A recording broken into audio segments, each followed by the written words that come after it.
Hello everyone and welcome back to MegaJordinary. Today I'm going to be discussing another unsolved cold case, true crime, which is probably Australia's most infamous missing persons case. Before I begin, I just want to give a bit of a disclaimer that all of the topics that I'm going to be discussing in this video contain information that I have obtained from the internet. The information in this video is in no way, shape or form intended to upset or offend anyone. It is merely for educational purposes, and the information is readily available online for the masses. I have just accumulated it all into one video in my own words. So, let's get right into the case. Today's case is the very sad disappearance of siblings Jane, Ernest and Grant Beaumont, who vanished from a beach called ONeill Beach in Adelaide, South Australia in 1966 on the 26th of January, which was Australia Day. The Beaumont children were the children of Grant Beaumont, or people referred to him as Jim Beaumont. And as you can see, Grant Beaumont, the youngest child, was named after his father. And Nancy Beaumont was the children's mother. So Jim and Nancy were happily married and had a pretty normal life. Jim was actually a taxi driver, and Nancy was a housewife and a stay-at-home mother to their three children, Jane, Ernest and Grant. They lived in a suburb of Adelaide called Somerton Park. Now, at the time of the children's disappearances, Jane was 9, Ernest was 7 and Grant was 4. Somerton Park was actually only a short bus journey away from ONeill Beach. It was 5 minutes on a bus to be exact. And with it being January in Australia, which is the Australian summer, I know in Ireland, the UK, Europe and America, our summer is June, July, August, whereas in Australia, South Africa, their summer is normally November, December, January, that kind of thing. So total opposites. And actually Australia was going through a really big heat wave at the time. So to take all these into consideration, the beach was frequented with lots of people. Families, young adults. The beach was packed on the day of the Beaumont children's disappearance. Now, I just want to say that back in the 1960s, it was a different, basically you could call it a different universe than what we are living in now. It was completely normal for children to go venturing without parental supervision. It's crazy to think now, but as I said, it was a totally different world back then. And as I mentioned, the fact that it was Australia Day and the beach was so packed, I think that's what makes this case even more bizarre, how 3 children could vanish from a beach with loads of people around and no one really clocking it, let's say. So at 8:45 a.m. on the morning of their disappearance, the Beaumont children boarded a bus to ONeill Beach, which took approximately 5 minutes. So they would have arrived at the beach at 8:50 a.m. Now, Nancy said that she told Jane to be back with her siblings at 12 p.m. However, 12 p.m. came and went and there was no sign of the Beaumont children. Nancy grew a little bit worried, but she just figured that maybe they had missed the 12 o'clock bus and that they would be back on the 2 o'clock bus. Buses weren't as frequent back then as they are now. But once 2 p.m. came, the children were still nowhere to be seen, so Nancy, she panicked then. So she waited for her husband Jim to return home from work at 3 p.m. and when he did turn home, Jim took his car and went to ONeill Beach to look for his children. He searched the entire beach and the bus stop, but this search was to no avail. There was no trace of the children anywhere. So Jim decided to go home and said that the best thing to do would be for him and Nancy to go around and knock on their neighbours' doors and see if any of them had seen the children or if the children were there playing with maybe their neighbours' kids. They just thought it would be the next appropriate thing to do before contacting the police. None of the neighbours had seen Jane, Ernest or Grant anywhere, and so Nancy and Jim decided that it was time to call the police. And they did so. They drove to the police station and the police report was said to be filed between 5:30 p.m. and 7:30 p.m. Now, initially the police believed that maybe the children had just simply lost track of time. And so the police organised a search at the beach. They checked the sandhills, they checked the water, they checked all the surrounding areas of the beach. They checked the main roads out of the beach. They checked interstate roads. They checked railway stations. They even checked the airport. And there was absolutely no trace of the children. So it was very clear at this point that the children had come to some sort of foul play that they didn't disappear on their own. Now, as you can imagine, the following day, on the 27th of January, the news of the disappearance of the Beaumont children had reached all over Australia. All the media outlets, the newspapers were reporting this, and the police decided that it was best to put out a reward of 250 Australian dollars to the public in the event that any of the public had any information leading to the safe return of the children. Now I want to talk about some sightings of the children.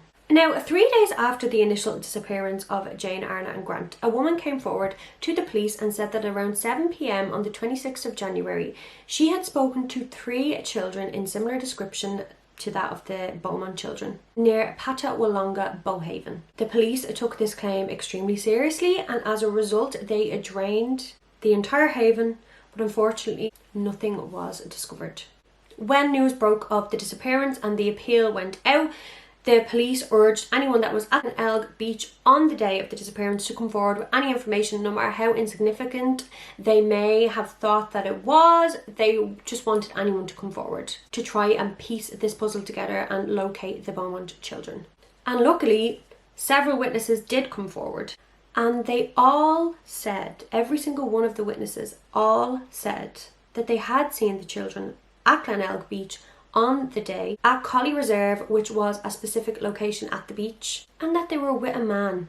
All the witnesses yet again had the exact same description of this man. They all said that he was a very tall man with light brown fair hair, of a thin build, seemed to be in his mid-30s, wearing blue swimming trunks, blue speedos to be precise, and he was Caucasian, but some actually described him as a sun-baked swimmer, which alludes to the fact that he had either sunburnt skin or a tan from being in the sun. Now, all of the witnesses said that it looked like the children were extremely comfortable with this man, and so obviously at the time the witnesses didn't see any cause for concern. They probably just assumed that this man was their father, an uncle, an older brother, somebody that the kids knew. They said that this man went off to change in one of the little changing huts, and the children stood outside patiently waiting for him, and when the man returned they all walked off and left the beach together. And going on the witnesses' statements, the police estimated this time to be about 12:15 p.m. Nancy and Jim Beaumont found this very strange because they said that their children were very shy children, especially Jane. They said that she was extremely shy, and so this would be so out of character for the children to be so comfortable around another adult that they did not know. And it was only after these witnesses came forward that something twigged with Nancy. She recalled something that Arna had said to her a couple of days prior. Now, she said when Arna said this to her, she initially just thought it was a joke, kids say things messing around. Arna said that Jane has a boyfriend at the beach. Now, with this information, hindsight seemed innocent enough initially. It has a very sinister undertone given the information that we now know from the witnesses and given the children's disappearance. At this point, the police said that it was most likely this man had met the children down at the beach a couple of days before and had gained their trust. And this man was essentially grooming them. And then there was a little bakery near the beach called ONeill's Bakery. And an employee at ONeill's told the police that on the day of their disappearance, Jane had come in to the shop and bought pasties and a meat pie. She had frequented that shop before on numerous occasions when the Beaumont children were at the beach, and she said Jane had never bought a meat pie before. She'd bought pasties, but she'd never bought a meat pie. And to make it even stranger, she said Jane had given her a £1 note to pay for it all. Nancy said she wouldn't have any clue where they got this £1 note because she had just given them 6 shillings and 6 pence that morning to pay for their bus fares and to get a bit of lunch while they were out. And so it seems like this also corroborates the story that the children were with a stranger, because it seems like the stranger had given them the money. A local postman who knew the children claimed to have seen them walking up the road, laughing and holding hands towards the direction of their home at about 3 p.m. And then another local woman called Daphne Gregory said she seen the children also at 3 p.m. that day with a man. She said the man was carrying an airline bag that was very similar to an airline bag that Jane Beaumont had. So both of these sightings happened at 3.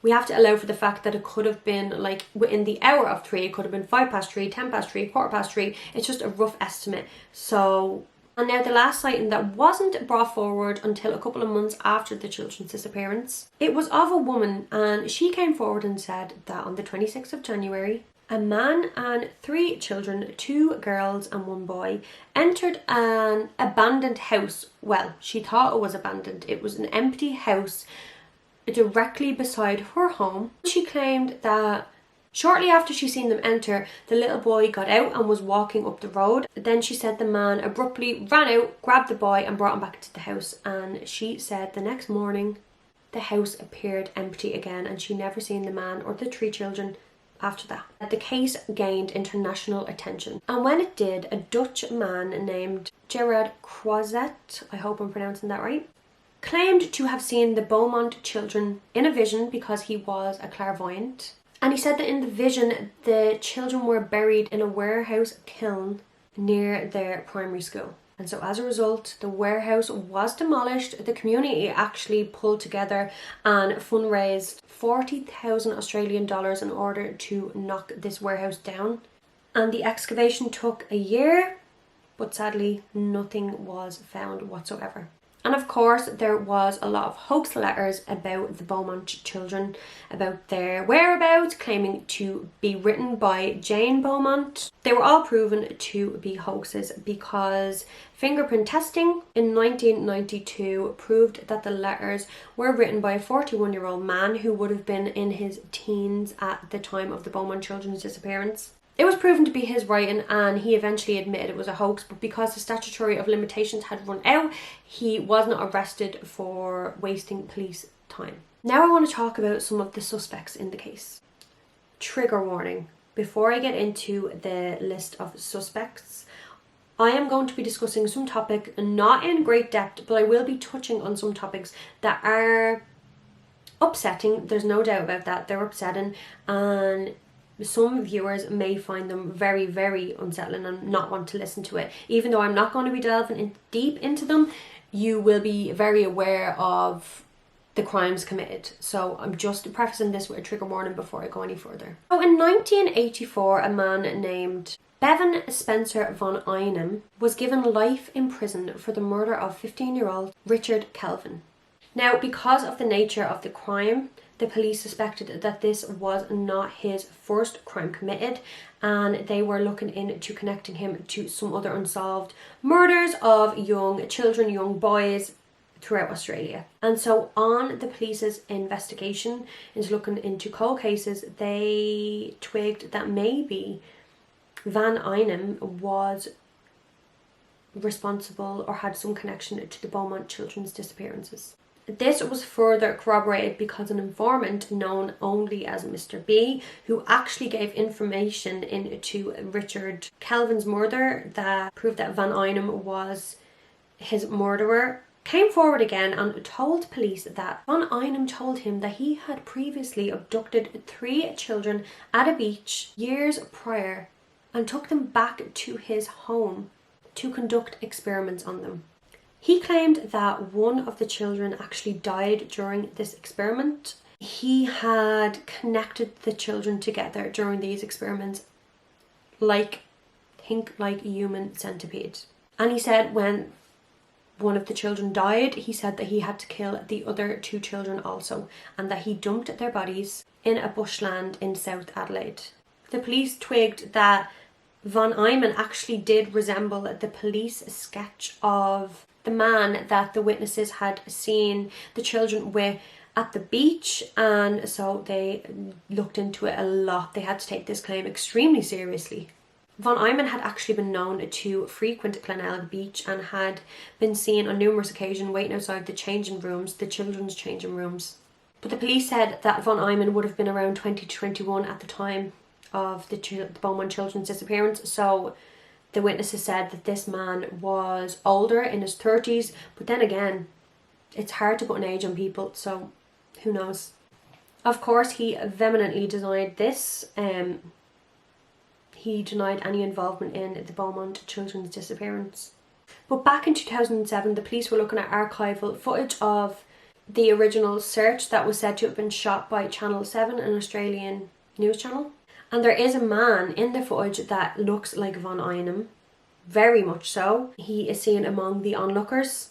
And so it's unclear whether the police are still looking into this or whether they reached a dead end with that one. Who knows? Now in 1998, Arthur Stanley Brown was charged with the murder of two sisters, 7-year-old Judith and 5-year-old Susan Mackay. Susan and Judith disappeared on their way to school on August 26, 1970, and they were actually 200 metres away from their house when they were abducted. They were walking to the bus stop and had only left their house 10 minutes previous. The bodies of Judith and Susan were discovered 2 days later in a dry creek bed. Their bodies were naked and both of the girls had been assaulted and each had been stabbed 3 times in the chest. Now, Brown was an extremely strange man and a sick individual. He committed numerous assaults on children, and a lot of adults have come forward and claimed that he had assaulted them when they were children. Many of the adults claimed that when they were children that he took them to the same dry creek bed that the Mackay sisters were found in. Brown was meant to go on trial in July 2000, but it was delayed because his lawyer said that he was unfit to be tried because he had dementia and Alzheimer's. Subsequently, Brown died in 2002. And he died at the age of 90 with no criminal conviction. Now, how he connects to the Beaumont-children's disappearance is what I've mentioned before. He had a record of being evil to children. There is no proof that he ever visited Adelaide. However, there is a witness that recalls him saying that he visited the Adelaide Festival back in 1973. And another witness identified Brown as the man that she had seen near the beach on the day of the Beaumont-children's disappearance, carrying a little girl while a younger little girl followed distressed behind. This witness identified Brown as the man after seeing him on television in relation to the Mackay girls' murders. Initially, when this girl gave her witness statement in regards to the Beaumont-children, she was 14, and she said that the suspect, the man that she seen the children with, was wearing a pair of horn-rimmed glasses, and this is something that Brown was known to wear all the time. The only thing is that at the time of the Beaumont-children's disappearance, Brown would have been 53. And as I said, the witnesses said that the man was in his mid to late 30s. So, as I said, age, it's kind of irrelevant. How can you put an age on someone? So who knows?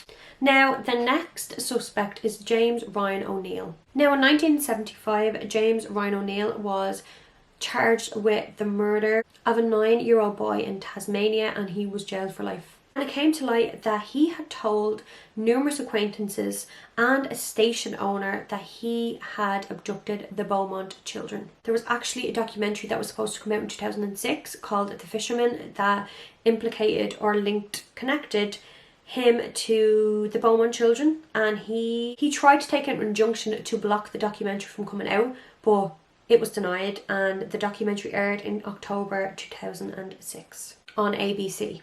So he was known to travel throughout Australia around the time of the Beaumont-children's disappearance. He also committed many atrocious crimes against young boys. And so although there is no concrete evidence to link him to the disappearance of the Beaumont children, him telling people that he did, the Fisherman documentary, and the fact that he committed these crimes and travelled throughout Australia around the time, he very well could be the culprit. The next suspect is Derek Ernest Percy. So he was actually found not guilty by reason of insanity for the murder of Yvonne Tuhai in 1969. This was partly based on his suffering of a psychological condition that would prevent him from remembering all the facts, basically, and details of his actions. It was apparently said that he indicated that he possibly could have killed the Beaumont children, but he didn't remember because of this condition. and he said he was in the Glenelg area at the time, but he just didn't remember. Percy was 17 at the time, so doesn't fit the description of a 30-year-old man. Also, police don't know whether he would have had a car at the time, and they believe that the person who took the children would have had access to a car in order to get a speedy getaway and vanish without a trace, basically. So he actually died in 2013 in prison, and he was Victoria's longest serving prisoner at the time. Now, the next suspect is Alan Anthony Munro. Now, Alan Munro was a former scoutmaster who had been sentenced to 10 years in prison for the pleading guilty to 10 child abuse offences, including buggery and indecent assault against numerous victims in South Australia's Kangaroo Island, Rapid Bay and Glenelg between 1962 and 1983. This man got out of prison though, however, and he moved to Cambodia. In 2009, and wait for it, you're not going to believe this, it is twisted. He got involved in charities for orphaned Cambodians. After what he did, he was allowed to be near children again. That is absolutely despicable. A man gave an account back in 2015, and this man had actually, his name was Alan Maxwell McIntyre. He had actually been investigated by the police in relation to the Beaumont case and was cleared of any involvement. But anyway, he said that Alan Munro came to his home in 1966 with children's bodies in the boot of his car. He said that him and his children actually mistook Arna for a boy because of her short hair. And Adelaide detectives were given a copy of a child's journal in 2017 that was written in 1966, which actually puts Munro in Glenelg and the vicinity of Glenelg Beach at the exact time of the Beaumont-children's disappearance. The police actually brought Munro back from Cambodia, and they found out that he was running a ladyboy bar in Cambodia. They questioned him, and there's no evidence to link him to the Beaumont case, only this evidence that he was in the vicinity at the time, and obviously the crimes that he committed. Now, the last suspect I'm going to be talking about is Harry Phipps. Now, Harry Phipps was known to be a member of Adelaide's social elite. He was a factory owner. He was one of Adelaide's rich people. And there was a book published called The Satin Man, uncovering the mystery of the Beaumont-children. This was published in 2013. Now, the Satin Man was not identified. His name was never identified, but Harry Phipps' estranged son identified him as the Satin Man and possible murderer. Now, every single witness description of the man that they seen the Beaumont-children with that day at the beach fits Harry Phipps to a T. Height, build, hair colouring. He was 48 years of age at the time, but everybody that knew him said that he looked a lot younger, so this could be why the witnesses believed him to be in his 30s. As he was wealthy, he was known to carry around £1 notes. He lived 300 metres away from Glenelg Beach. There's a lot of things that fit him very well in this case. Phipps' son, who was 15 in 1966, came forward to the police and said that he had seen the Beaumont-children playing in his yard that day. And then two other people came forward who were teenagers at the time, said that Harry Phipps paid them to dig a 2x1 2-metre hole in his factory yard that exact weekend and didn't give them any reason why. So they actually got ground penetrating radar back in 2013 to the factory site with this new information to see if they could find any anomalies in the ground. Maybe the children were buried there, and it did find one small anomaly. So that indicates some object within the soil. But then they subsequently had a dig, and the dig found no more evidence. Investigations into the site was just shut down. But then in January of 2018, after another private investigation actually sponsored by Channel 7 Adelaide underwent, the investigators decided to go back to the factory and conduct further excavations. And they done this in February of 2018. It took 9 hours.